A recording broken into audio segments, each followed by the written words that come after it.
Hello there. Today we're going to finish up Unit 8, excuse me, by covering the Jane Austen tutorial.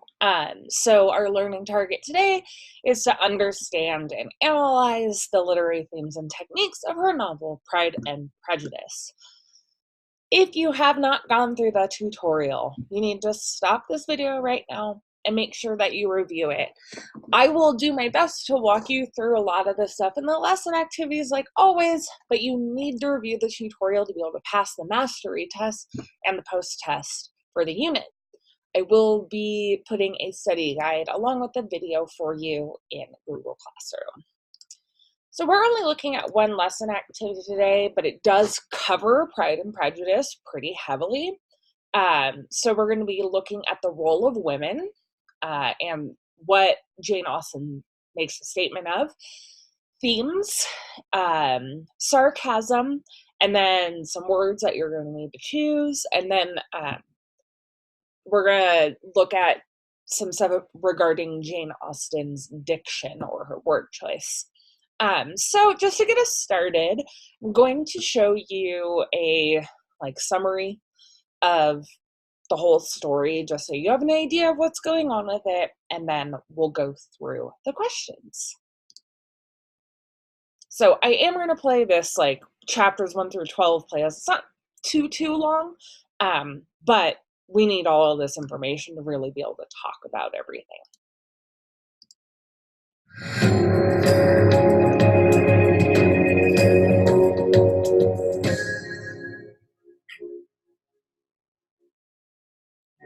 In the introduction, the Bennets learn of a wealthy new neighbor, Mr. Bingley. Mrs. Bennet hatches a plan to have one of her daughters marry him. She and her 5 daughters set the plan in motion. In the rising action, the Bennets attend a ball. Bingley, who also attends, dances with Jane Bennet. Bingley's friend, Mr. Darcy, behaves snobbishly toward Elizabeth Bennet. Mr. Collins, a cousin of Mr. Bennet and potential heir, visits Longbourn, the Bennet family home, in order to find a wife. Mr. Collins proposes to Elizabeth, but she refuses him. Mr. Collins then proposes to Charlotte Lucas, a friend of the Bennets, and they marry. The Bingleys and Mr. Darcy depart for London. Jane is upset, as she was expecting a proposal from Bingley and didn't receive it. She doesn't know why. Elizabeth then goes on holiday with the Gardiners. In the climax, Mr. Darcy proposes to Elizabeth, but she refuses him for his rude and inappropriate delivery of the proposal. And in the falling action, a letter from Darcy makes Elizabeth rethink her prejudices toward him. Lydia, the youngest Bennet girl, runs off with Wickham, causing a scandal and putting the reputation of the Bennets in jeopardy. Darcy secretly pays him to marry her. And in the resolution, Bingley and Jane, after some tribulations, are married, and Mr. Darcy proposes to Elizabeth again, correctly this time, by telling her that he's in love with her. She accepts, and they are happily married.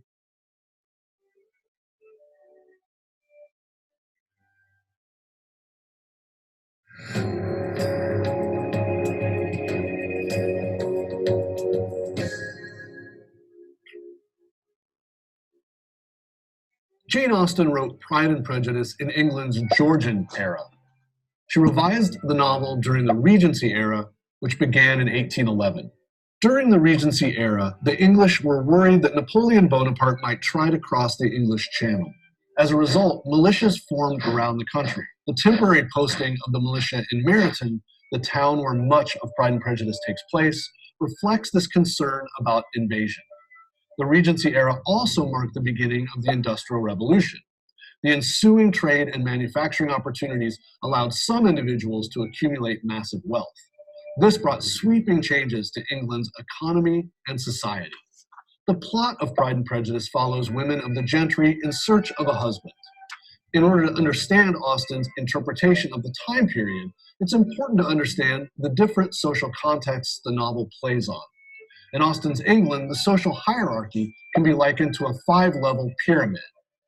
Royalty, kings, queens, princes; aristocracy or nobility, dukes, earls, barons; upper-class gentry, including landed gentry with large estates; high-level clergy and government officials; Middle gentry, including people with smaller estates, military officers, and lower-level clergy, and the lower and working classes. For the most part, Pride and Prejudice represents the interactions of characters from the middle of the pyramid, the gentry. Even though the members of this class often lacked the wealth and resources of the aristocracy, they were free to socialize with them. Women of the gentry did not have careers. In the upper classes, a woman's only acceptable role in society was as a wife. To prepare for her role as a wife, a woman had to master the rules of etiquette. Women who did not marry did not have a clear role in society. Called spinsters, they might at best manage the household of an unmarried brother. Austen herself never married. When her father died, she lived off money provided by her brothers. Unlike other writers of her period, Austen gave her novels everyday settings and characters who lead relatively normal lives. Her protagonists struggle with real problems, usually involving courtship and marriage, through trial and error. Her genius lay in holding the mirror up to the follies and vices of early 19th century English society through lively dialogue and sharply drawn characters.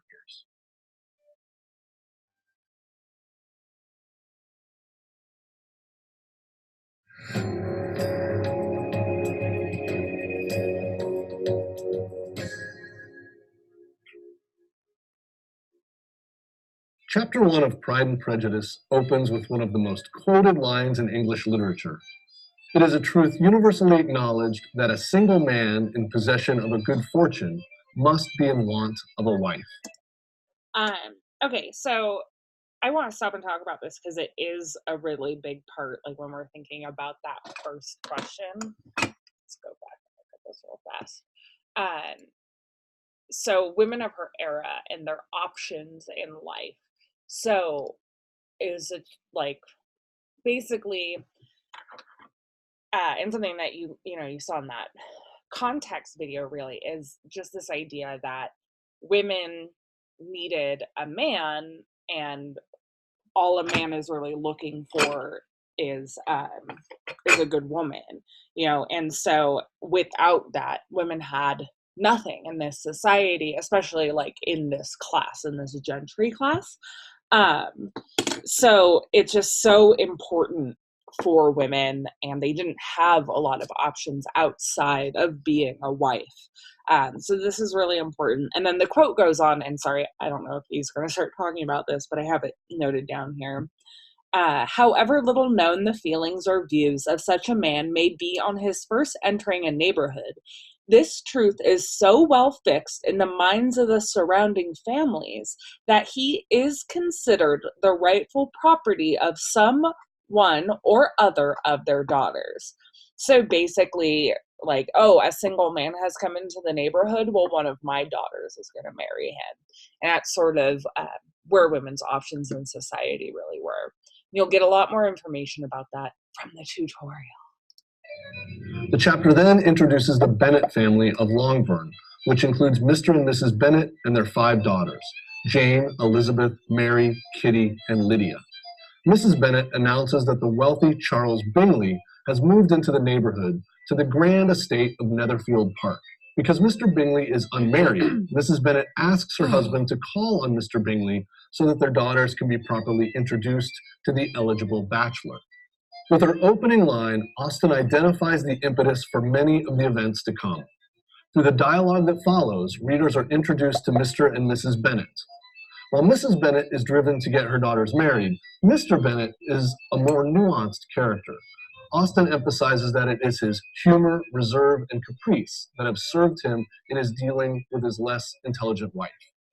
Even after 23 years of marriage, Mrs. Bennet is still oblivious to her husband's sarcasm.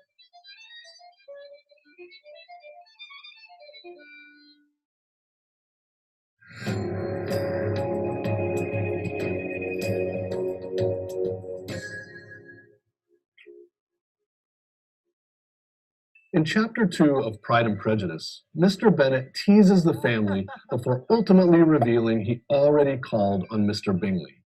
The news sends Mrs. Bennet and the daughters into a frenzy. The women engage in light banter on who will be Bingley's favorite, and Mrs. Bennet begins excitedly plotting Mr. Bingley's future visits to Longbourn. The conversation between Mr. and Mrs. Bennet confirms he enjoys being an irritant, pretending he hasn't visited Mr. Bingley when he has. This chapter reflects the importance Mrs. Bennet places on following the rules of etiquette.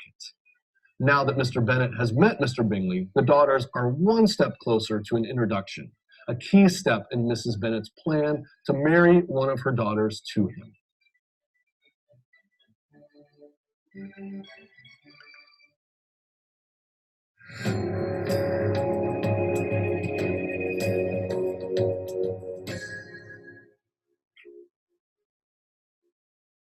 In Chapter 3 of Pride and Prejudice, Mr. Bingley visits Mr. Bennet, and the sisters are able to glimpse him from a window, but do not actually get to meet him. Mr. Bennet invites Bingley for dinner, but he has to decline as he's going out of town. A neighbor of the Bennets, Mrs. Lucas, reports that Bingley is on his way to London, but will be present at a ball that will soon take place in the neighborhood. Mr. Bingley attends the Meryton ball with his unmarried sister, Caroline Bingley, as well as his married sister and her husband, Mr. and Mrs. Hurst. A friend of his, Mr. Darcy, attends with him. During the ball, Bingley makes a good impression on the Bennets. He seeks out Jane and dances with her twice. In contrast, Bingley's friend, Mr. Darcy, seems aloof and disagreeable. When Bingley encourages Mr. Darcy to dance with Elizabeth, she overhears Darcy describe her as tolerable, but not handsome enough to tempt me. When they get home, Mr. and Mrs. Bennet discuss Darcy's rudeness and solidify their negative impression of him. Elizabeth and Darcy have their first encounter, and their first impressions establish one of the main threads of the plot. Darcy's attitude and aloofness leaves Elizabeth with a very unfavorable impression of him.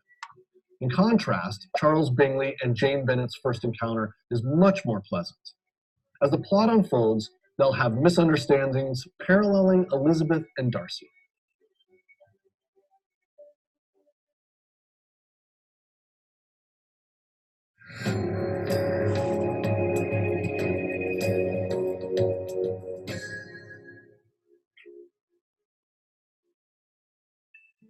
In Chapter 4 of Pride and Prejudice, Jane and Elizabeth discuss the ball, especially the attention Mr. Bingley pays to Jane.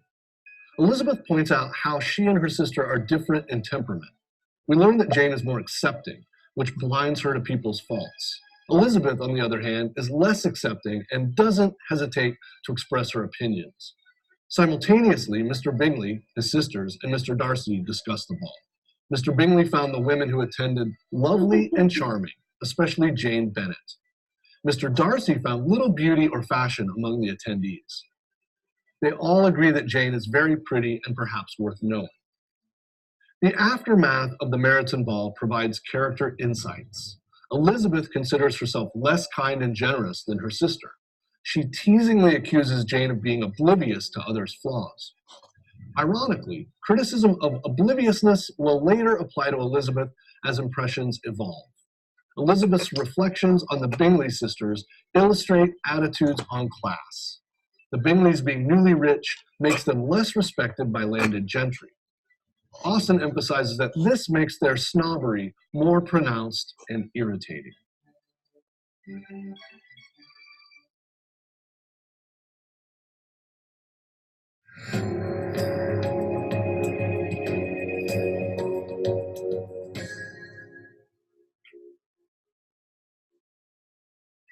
In Chapter 5 of Pride and Prejudice, during a social call, the Lucas family and Bennets discuss the ball. In particular, Mr. Darcy's rude behavior. Charlotte Lucas, a good friend of Elizabeth's, sympathizes with her annoyance. She points out that Darcy's pride may be explained by his status. Elizabeth acknowledges this as a possibility, but admits she was hurt by Darcy's treatment.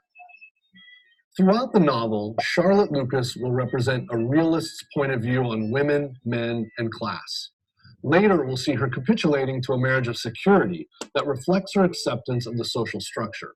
Her own father, Sir William Lucas, has been knighted, a great honor and, until the Industrial Revolution, one of the only ways for a commoner to move up in the world.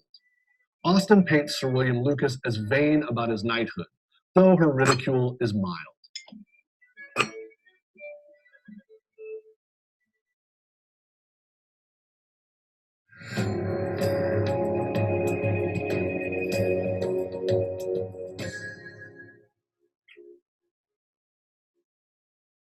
In Chapter 6 of Pride and Prejudice, Elizabeth and Jane and the Bingley sisters exchange customary visits. Although the Bingley sisters seem to approve of Jane, they find Mrs. Bennet intolerable and the younger sisters dull. Jane is flattered by their approval, but Elizabeth considers the sisters to be snooty. At a party at Lucas Lodge, Sir William Lucas's estate, Elizabeth and Charlotte discuss Jane's fondness for Mr. Bingley. While Elizabeth is pleased by Jane's modesty and discretion, Charlotte suggests that Jane should make her feelings toward Bingley more obvious. If not, he won't know his feelings are reciprocated, and Jane will lose her chance. Likewise, Mr. Darcy begins to show admiration for Elizabeth.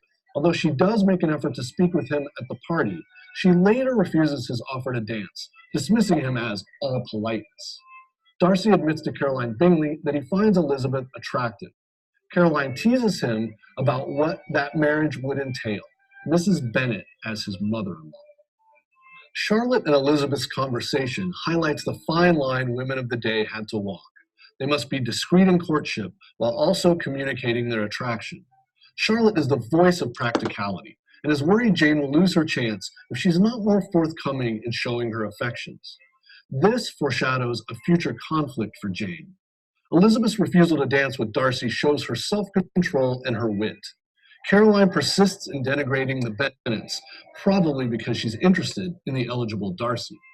This will influence events to come. Sorry, didn't realize it had popped out. I think that was because my other video was done processing.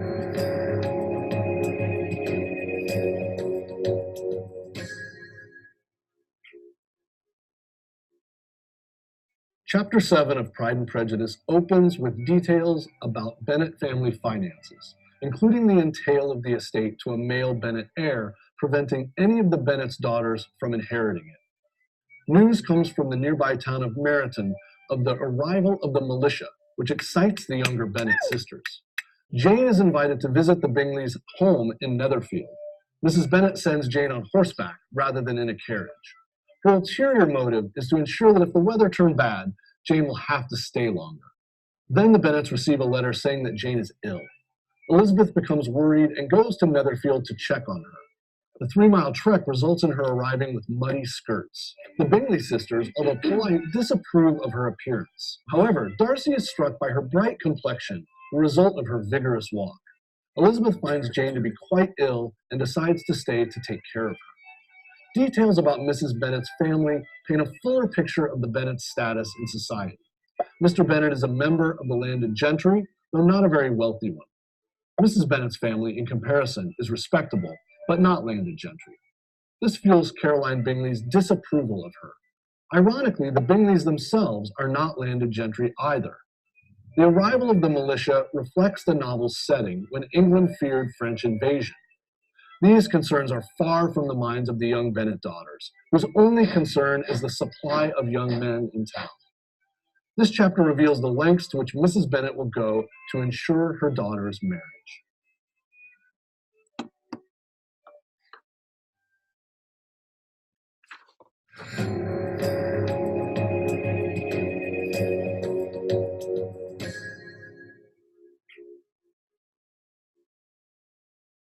Chapter 8 of Pride and Prejudice is set during a dinner at Netherfield. The conversations are strained, and Elizabeth feels uncomfortable. To Caroline's irritation, Bingley and Darcy express their admiration for Elizabeth. The Bingley sisters behave politely toward Elizabeth when in her presence, but she senses their true feelings about her. As the Bingley sisters make snide remarks behind her back, Mr. Darcy begins to appreciate Elizabeth's wit and ability to express her ideas clearly. In discussing what makes a woman accomplished, Darcy is struck by her intelligence. Where Caroline Bingley is too ready to agree with anything he says, Elizabeth is opinionated and willing to engage intellectually. Darcy's admiration reveals that he prefers a woman who is assertive, which directly contradicts Elizabeth's initial impression of him. He's also pleased that she's unimpressed by his wealth.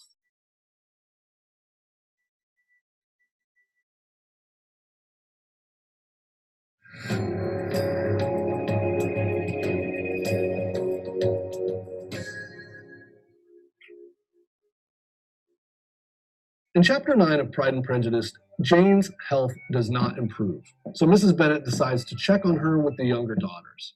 During their visit, Elizabeth is embarrassed by her family's behavior. Mrs. Bennet chatters incessantly, and Lydia boldly asks Bingley when he intends to host a ball. Mr. Bingley is polite about this query and answers that once Jane is well, he will. Here, the interaction between Bingleys and Bennets provides insight into the families. Concepts such as class, social standing, and etiquette continue to develop.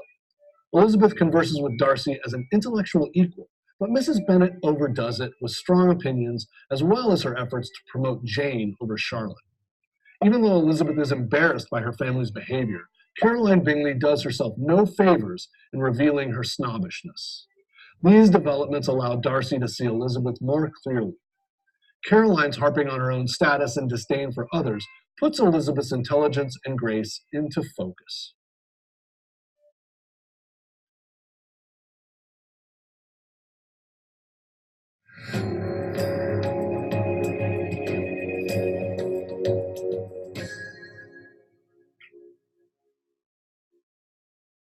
In Chapter 10 of Pride and Prejudice, Elizabeth remains at Netherfield while Jane recuperates. She observes Caroline Bingley flirting with Mr. Darcy and that he appears uninterested in her. In fact, he seems increasingly intrigued by Elizabeth's personality and ideas. Darcy admits to himself his growing interest in her, but is aware that his interest is limited because of her family's lower social status. Caroline's aggressive pursuit of Darcy becomes almost comic in its desperation. Her scheming and snobbishness only casts Elizabeth as a refreshing presence for Darcy. Darcy's appreciation for Elizabeth makes him a more likable character. He's not fooled by Caroline Bingley's self-serving comments. Instead, he admires Elizabeth's original personality and independent spirit.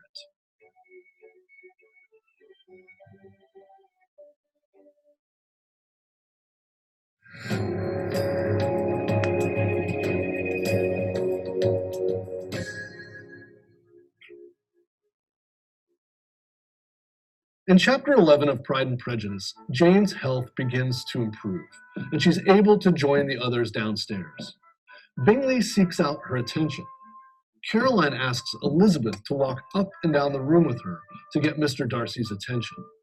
This strategy backfires when it turns into Elizabeth and Darcy engaging in an energetic discussion and ends with the pair exchanging flirtatious insults. Elizabeth says to Darcy, "Your defect is to hate everybody." And he responds by pointing out hers is to willfully misunderstand them. Darcy becomes more intrigued with Elizabeth. While he seems conscious of this attraction, Elizabeth seems not to be.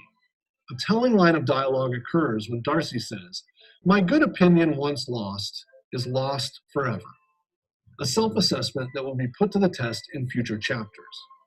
Elizabeth speaks bluntly to Darcy, but Darcy appears not to take offense. He's flirtatious, while Elizabeth is openly disdainful.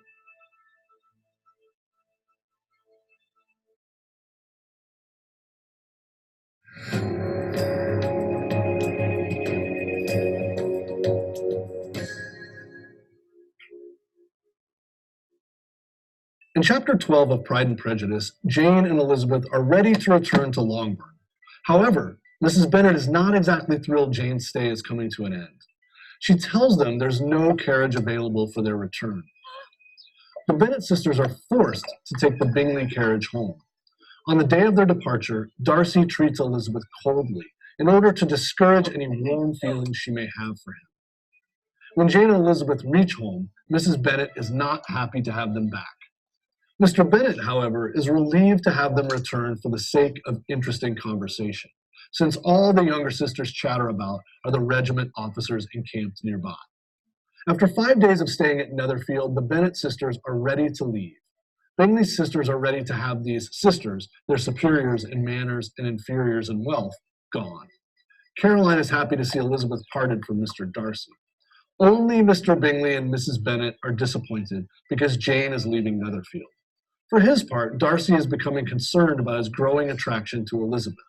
He assumes she must be interested in him for his wealth. His resolve to discourage her affections shows how badly he has misread her.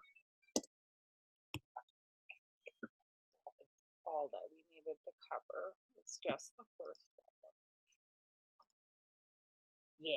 So we we just had to cover the first 12 chapters for that. So hopefully you have a better understanding of how Jane Austen is trying to point that out. But if you know, do what you need to do and look over Jane Austen's time within the tutorial, you're going to get a lot more really useful information.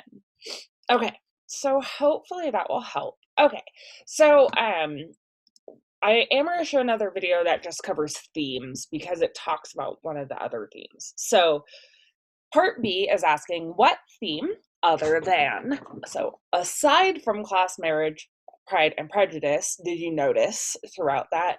How does it theme relate to those?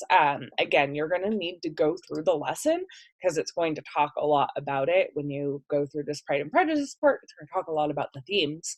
You'll need that to be able to answer this. So you need to choose another theme and that comes up and talk about it. So I'm going to play this video that kind of goes over the themes. It mostly focuses on these four, but it'll get you an idea of what other themes are present.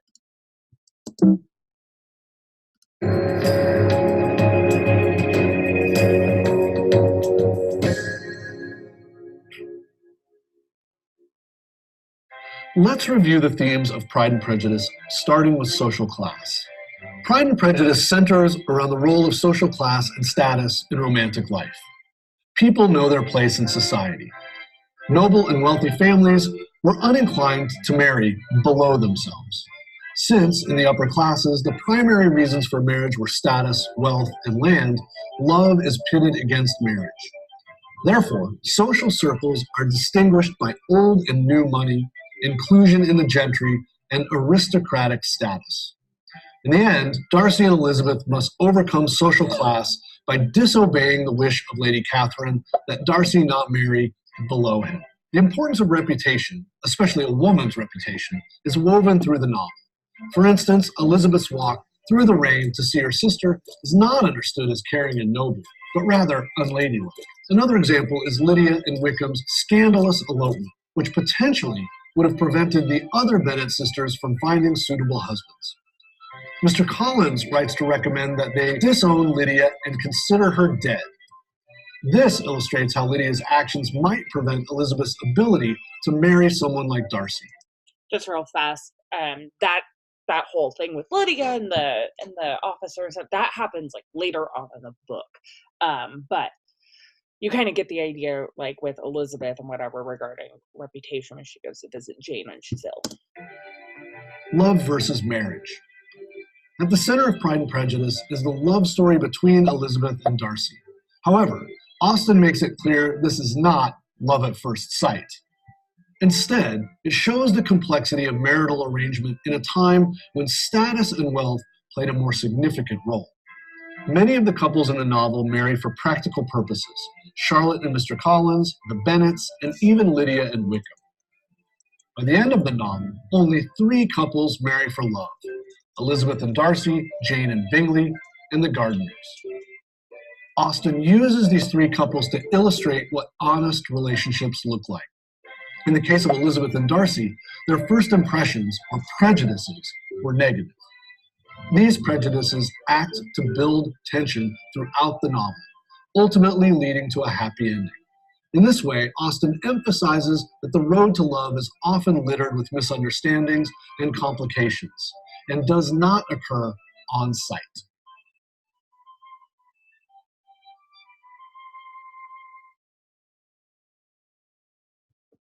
All right, I don't want this to play. Okay, cool. So I mean, it talks about like marriage being in here, but kind of if you think about that idea of like love and marriage and the theme kind of surrounding that, I think that is separate from marriage itself because it's just this idea of like, especially in that society, marriage wasn't usually really that, love wasn't that involved in like the idea of marriage. Anyway, so hopefully that helps you. Again, the lesson is going to have a lot of information in it. Got to read those tutorials. Okay, so sarcasm and irony in this story, one of the big things, I swear last time I had this noted out and I didn't make note on my lesson plan. So one of the big places that we see sarcasm show up in Pride and Prejudice is with the girl's father, Mr. Bennet. He is very sarcastic and almost in like a rude way to his wife all the time, and it's sort of a big deal. And he just says like little things throughout, and uh, like right here is an example. My Mr. Bennet, so he's just talking about like his daughters and how they're not going to find like suitors or whatever. And so Mr. Bennet says, or Mrs. Bennet says, "Mr. Bennet, how can you abuse your own children in such a way? You take delight in vexing me. You have no compassion for my poor nerves." "You mistake me, my dear. I have a high respect for your nerves. They are my old friends. I have heard you mention them with consideration these last 20 years at least." And so he's being sarcastic. He's very playful with her. And so that creates humor in this story. Whereas irony really, to me, sort of in this story is centering around the interactions of the characters and how society has set stuff up. So irony and sarcasm are related. If you look at like their actual meanings, they're directly related. But the irony in the story is what we would call dramatic irony. And so irony is when like we have an idea of something that the characters in the story don't. So we get some irony in this from the way that Darcy treats Elizabeth and just sort of how that's going. So sarcasm is bringing in humor, while irony is driving the plot really within this story. I can't help you with part D. You have to go look up some words. Click on the glossary, scroll through here. You will find a few words, I'm sure, just going through. There's also the other one. I mean, if you don't know what complacency means, different things. Anyway. All right. And then, so because you're not actually reading necessarily, unless you want to, I encourage it. It's just the first 12 chapters. They're not that long. Like, honestly, if you look at this, it's really not that long. But I did find a presentation that really specifically talks about her diction or her word choice. So I'm just going to go through that because it's helpful to sort of explain it, especially after not directly reading. Okay. Sometimes prezzies are really annoying. Okay, so diction is how words are used, and we choose our words for situations. So we all choose our diction. Like, hopefully, when you speak to teachers or counselors or anything like that, you use a more formal diction. But when you're talking to your friends, you probably use informal diction. So when you're speaking with me, I like complete sentences and, use of proper language and things like that. You wouldn't say like, "Sup, miss, like, how you doing?" Like, that would be informal. That's something you would say to your friends. If you're talking to me, you'd be like, "Hello, miss, how are you today?" So just that is an example of diction. It is just your choice of words for a specific purpose. So diction changes throughout Pride and Prejudice, which is normal because we're really looking at the way that they're talking to each other. And so there we have like some example right here. I would say if we look at this chapter 6 one, if a woman is partial to a man and does not endeavor to conceal it, he must find it out. So it's this very formal diction, and it's meant to show their class. That's really what they're trying to do is demonstrate that these people are of a higher class, and therefore they would use this type of language, which was appropriate in the time this book would have been written. So again, right here, it really points out that setting, and that's a really big part of the reason for using it. for, just making sure that we all understand the time period that's taking place, and this would have been when she was writing, and it would make sense to her. It also contributes to the theme of just like this wealth obsessed society and having pride in where you come from and your social standing and all of that. So it goes back into the theme also. Yeah, why not?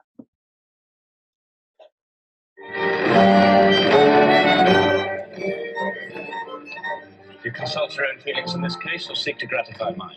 Alright,